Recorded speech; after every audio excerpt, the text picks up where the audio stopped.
Nagtas kang ginhalinan, suno sa istorya kang mga kamalaman. Aten kilalahen na pulo ka kadatuan, si Dato Puti punong ministro kang tanan.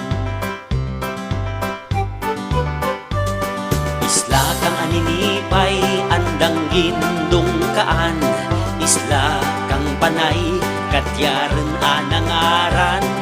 Tenged sa kapintas ni Sultan makatunaw, ang diyang kadatuan sa kagamo naglikaw. Lupa nga ginaman ni Bathalang Bulalakaw, sa ginharian kang